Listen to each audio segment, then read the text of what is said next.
So, welcome to chapter 24. As you see here, I have a creative title, Bankruptcy Strategies with chapter 20. Chapter 20, I thought we were in chapter 24. Get to that in a second.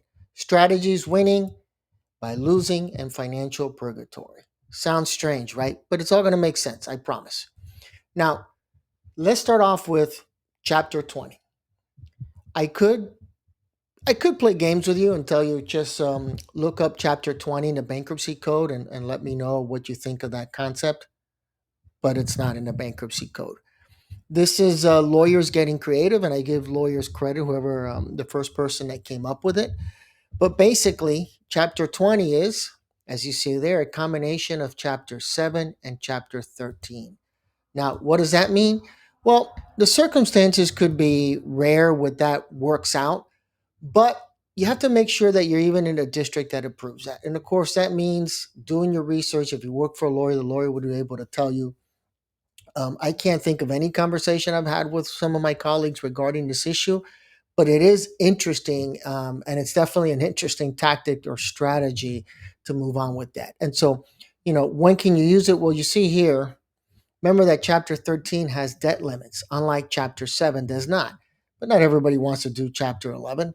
I mean, sometimes it might make sense, especially for a business, but if they're not a high wealth individual, but they have all this debt, then how much you're going to spend on chapter 11 and how long is it going to take to get through this process may not be worth it. So it might be easier just to focus on doing a chapter 7 and wiping out these debts.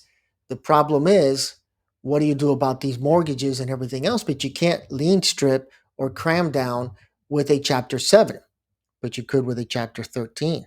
So it could be a way to take advantage, get rid of this unsecured debt, then turn around and start lien stripping and doing cram downs. So it's definitely a creative way. Like I said, when I first came across that, I was impressed by the idea. The biggest problem is it just really depends on the district. I haven't looked up my district, but I can tell you my experience, at least in the Southern District, which includes Miami, Broward, and Palm Beach. The courts tend to be pro debtor. I mean, there's always some judges that are not, but I think the overwhelming seem to be. So I would imagine, don't quote me, that I could probably pull this off down in Miami. But definitely look into chapter 20. The circumstances are going to be kind of, rare where you see that, where it's a situation where maybe, chapter 11 is not good and we do have these issues with upside down mortgages. And it's also an economy issue. If the property values are going up or does go up by the time you get around to chapter 13, then you can see how this is not going to work. Um, Obviously, during the mortgage foreclosure crisis, there was an extended period of time where that could have been pulled off. But nowadays, for the most part, mortgages are, there are equity in homes and real estate has kind of kept its value. If anything, it's increased. So it might not be possible, but just keep the idea that you never know if this is going to happen. Now, dismissal. Everything I've been talking about has been bankruptcy. If you're in chapter 13, stay in the bankruptcy plan. You have to make your payments every single month. You don't want to do anything else. Just do what you're supposed to do and everything will be fine. And now here I am turning around and telling you there's something different. Maybe you could get a little creative and jump out of this. And so let me explain what I mean by that. There could be a situation where you dismiss the case on purpose. And one simple example is, someone comes along and says, I want to offer you X amount for your home. And you're thinking, well, that's a good price. Why am I going to stick around in bankruptcy? I can get rid of all this debt and I can, maybe get another house, downsize, maybe get a bigger house, a newer house, relocate, whatever the issue might be. So it might be to your advantage to actually file a motion to get dismissed, or if it does get dismissed naturally by lack of payments, which is another way of doing it in case the trustee is going to object. But you might consider doing it because if you're already caught up on your arrears, so say your mortgage was, whatever, 6 months behind and you caught up on the mortgage payments, and now you're getting all these offers on your home, or you want to relocate or whatever it might be. Now now's a good time to go. Now's a good time to go ahead and dismiss the case. What does that mean with unsecured creditors? Well, I think as a general rule, whether you're talking a business or you're talking an individual, if you owe me $100 and you offer to pay me $10 a month for the next 10 months, I'm like, okay, nothing I can do, right? That's what the courts are saying. But if you turn around and say, I'll give you $5 tomorrow, and we cut, it's end of the day, we're all good, we walk away. I'm thinking, yeah, I can do a lot more and accomplish a lot more with $5 in my pocket today than I can with $1 a month for the next 10 months. Now, of course, we're talking about major corporations, and why would that bother them? I mean, the reality is, why wouldn't they get this off their books? So it is common that a lot of times we tell clients, let's just go ahead, get your case dismissed, and turn around and work with some of the creditors that we have, especially if there's not too many creditors. And if you have a situation where you're selling the home and there's going to be, a profit from it, make them an offer. It might be a great way to resolve this, and it resolves this issue right here, which I've compared, not in a bad way, but it's like being in a marriage when you're in chapter 13. You just can't do whatever you want. You can't go out and buy a car without talking to your spouse, and the same thing is with chapter 13. So imagine being in a situation where you need to buy a new car, or your kids graduated from high school and he's off to college. What do you do then? Typical, right? What do parents do? They give the kids their car and the parents go buy another car. How are you going to buy another car? The trustee's going to object. So life could become complicated on this issue in a hurry. Now, I did say there, look at the video. I will post the link so you can see it, but I do have this blog post and video on dismissal that can help you look at another perspective if you need to. Now, let's go over here. Bankruptcy is unfortunately not always the answer, and I believe I've spoken about this before. Clients that I've had in Florida when I moved up to the Jacksonville area. Miami, a 1 acre lot is non-existent. They exist. I just never came across one as with a client. Certain pockets of town, wealthy people, of course, have 1 acre, but even half an acre is hard to find. We're talking a city of more than 4 million people, so it's not going to find a lot of lots with that are half an acre or more. So when that happens, what do you do in bankruptcy? Well, the client that I had, and by the way, again, northern Florida, it's very common to have 1 acre lots. I would say pretty much any time after you get past Orlando, this starts becoming an issue. So if you have a 1 acre lot, you think, okay, well, wealthy, right? Because that's what it is in Miami. No, complete opposite. I've had clients in manufactured homes that they will tell you this manufactured home is worth nothing. It's not worth it to fix it. It would actually, they're surprised it's not been condemned. So what am I going to tell a client in that situation? Go ahead and file for Chapter 13 bankruptcy to cover the 1/2 acre that's not protected.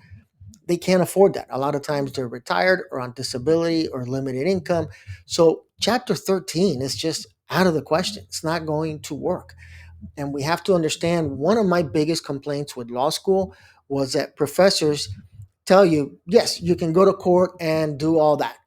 And they never bothered to explain to you that just because you can go to court doesn't mean you necessarily should.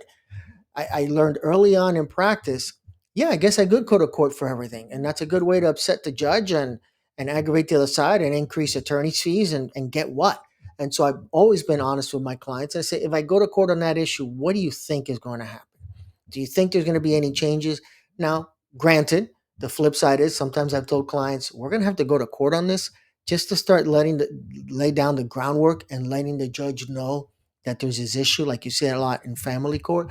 But I'm clear with the clients are saying, don't expect any miracles out of this one motion, but it sets the tone. So, but again, just because you can do something doesn't mean you necessarily should. And so the answer to the client is, oh, sure, you can do Chapter 13. Was that clearly explained to the client what they're doing? Can they even qualify for the plan and everything else? So, unfortunately, there's a lot of unethical behavior in bankruptcy. There's, I think it was ProPublica, if I remember correctly. I believe I cited in the textbook where attorneys know for Chapter 13 that their client isn't going to make it. Basically, they're not. This is never going to work. And so, but they phrase it as, hey, you can file for bankruptcy with zero money down, and they're putting all the payments through the plan, all the attorney's fees through the plan, and the client's cases keep getting dismissed, and they keep charging $500 to set aside the dismissal, and they make a lot more than they would have with a Chapter 7. Maybe the client had too much equity in their car or whatever reason that they were doing that. If that happened to me, I tell the client, these are the consequences, and you probably better off trying to do some sort of debt settlement with a debt management company or credit counseling agency. Typically, I put here 5 years. They try to do payment plans with creditors um, over a 5 year period, just like in Chapter 13. Why would that be any different? You're doing the same thing that a Chapter 13 lawyer would? No, you would not. Because the reality is you have to include attorney's fees. So there goes three, four, $4,500 plus 10% to the trustee. So the client could save thousands and thousands of dollars, not including the issues of exemptions. The credit counseling agency doesn't care that your car has $4,000 in equity. The court might. And so you have to be careful that bankruptcy is not always the answer. Maybe legally it's the answer, but I always like to be as practical as I can. Now, let's go over briefly the adversary process. Adversary is just another way of saying it's a litigated case. It's going to be a litigated civil case.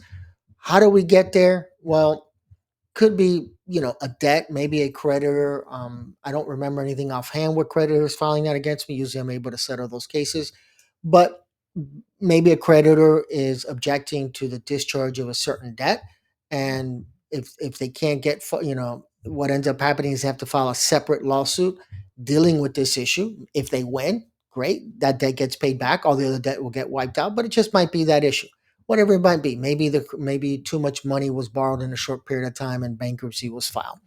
But you also see the adversary proceeding when it comes to student loans. Now, there are two. The Bruner test is the case that most courts look at. As you can see here, there's also the totality of the circumstances test. I'm going to focus briefly on the Bruner test. Everything is subject to change. We're at different times politically now. During the Biden administration, they loosened up the Bruner test to the point where they were not automatically objecting if someone tried to file an adversary to wipe out student loans. Everything was handled on a case by case basis. Before, it was the general policy of any administration just to fight it tooth and nail, and whatever happened, happened. But now we're in a different administration, so how this lines up with the future, I don't know. The Department of Education is basically being dismantled, and student loans are being pushed off. I think to the Treasury Department is where the last I heard. So keep that in mind. But the Bruner test still is valid because that is a court issue. That is not an executive branch presidential issue. So when you look at the Bruner test, you have to look at the different elements involved, and that is for one, undue hardship. What is undue hardship? I don't know. And I'm not saying I don't know because I'm too lazy to look it up. I'm saying I don't know because Congress never told us what it means. And so what that means is they left it for the courts to decide what does this actually mean. And so what they're going to say in one district in Texas and another one in Florida and another one in Missouri, you can imagine it's going to be different on a case by case basis. Now, this issue here, you can't maintain a minimum standard of living if you have to continue paying your loans. As you can see, a lot of this already have to start thinking, this seems subjective. And I really don't know any other way of describing that. And the example that I've always given is you can't maintain a minimal standard of living. I would honestly not mind living in a camper or in an RV and traveling the country. I don't do it because we're not retired. I guess I could digital since I'm somewhat of a digital nomad, but my wife isn't. So realistically, even if I won the lotto, I'd do that. So don't we normally associate people like that? Maybe they can't afford a minimum standard of living. Or what if I get a house that I could barely afford for whatever reason? Does that qualify? So, what is a minimal standard of living? I honestly don't know. Because again, you have to argue the facts of that individual's case. You can have someone who does live in a camper and has plenty of money, can afford anything, and then you have other people who cannot. So, but I use that example to show that we don't know what a minimal standard of living is because again Congress didn't give us any guidance on this, so this ends up being an issue with the court. Now you also have to have an inability to pay over a long term. So what does that mean? I'm 53 years old. Do I count, or do I have to be 60? What's the magical number? Again, there's no magical number. So you can see right now how you're going to have conflicting arguments and different results in every jurisdiction.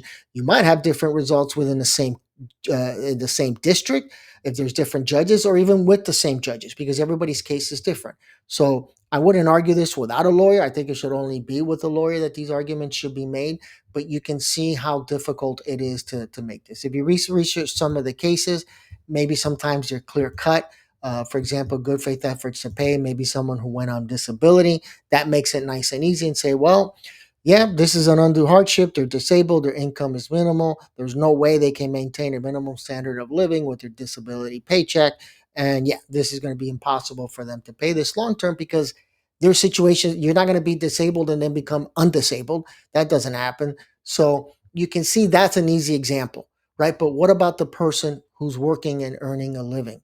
You know, again, what's a long-term problem? Is it someone who just recently retired? I can tell you one of my clients had a substantial amount of student loan debt. She was a teacher. I forget what grade level, maybe junior high, I want to say. And I told her, unfortunately, you're working. I can do the bankruptcy. I can wipe out all your debt. I can handle all that will get resolved, but your student loans are going anywhere because you're nowhere near retirement. And I don't see how this is a long-term solution, problem. The fact is, thinking like a lawyer, I reversed the argument and I said the fact that I'm doing a bankruptcy, wiping out your credit cards means you have more money left over to pay your student loans. So if anything, by filing bankruptcy, I'm going to somewhat eliminate the long-term problem. I said, you come back to me when you're retired, then that's another issue because why? Your income obviously will go down and everything else. But it doesn't end there, right? What if she sells her home and she's got some money in her pocket? Then we're back to the same issue where she can afford this.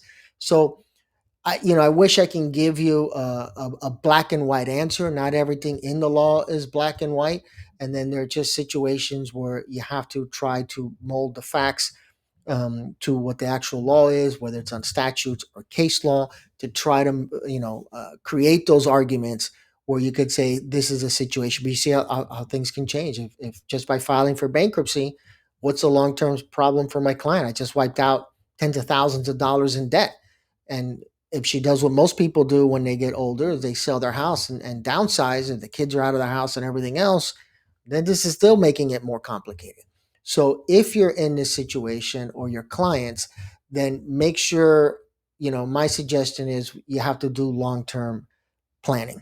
Where are you going to be in 5 years? Are you going to be retired? Are you downsizing? What's the issue here? So these are all factors that need to be taken into play. But again, it comes back to the simple issue that just because you can file for bankruptcy doesn't mean bankruptcy is always the answer. Sometimes you have to take other steps that are to the benefit of the client or the debtors, so they can go ahead and proceed to do what's best for them financially. Remember, it's not always what's best for you. Unfortunately, that's common in any field.